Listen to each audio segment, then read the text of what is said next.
We now send things over to Grace. Grace, several Wisconsin lawmakers are sharing their thoughts and prayers for the former president and his family. Madison Republican Congressman Derek Van Orden and Democratic Senator Tammy Baldwin are just two of many state officials reacting to the shooting at Trump's rally. Let's start with Van Orden. He posted to his X account saying, "This is what leadership looks like. America and the world needs this strong leadership now."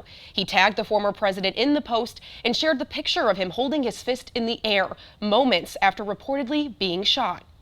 It's time for us to stand together as Americans, united, and stop this madness. We want freedom, we want prosperity, we want security for our children. So join us. On the other side of the aisle, Tammy Baldwin is also taking to social media saying, quote, "Violence of this kind is never acceptable and I condemn it in the strongest of terms. My thoughts are with President Trump and his family," end quote. Like mentioned earlier, Van Orden and Baldwin are just two of many state lawmakers responding. Right now on WKOW.com, we've got a running list of statements from others like Governor Tony Evers, U.S. Senate candidate Eric Hovde, and Republican Assembly Speaker Robin Vos. Madison, back to you.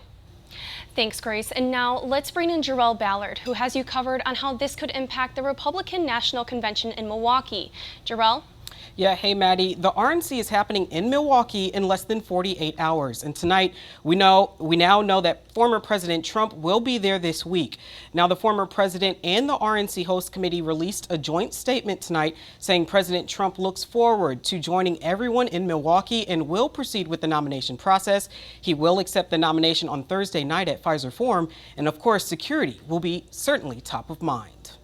Currently, downtown Milwaukee has two RNC security zones, a soft zone seen in yellow and a hard zone seen in red.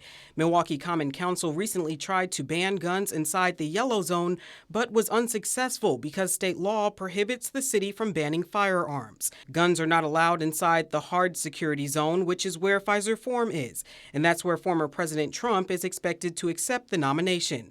Only Secret Service and law enforcement will be able to carry a gun inside the red zone. Security for anyone in or around the RNC has already expected to be very tight, and after the possible assassination attempt, we can only expect security to be more intense. Earlier this week, barricades were placed throughout downtown Milwaukee, and there will be plenty of street closures starting on Monday morning.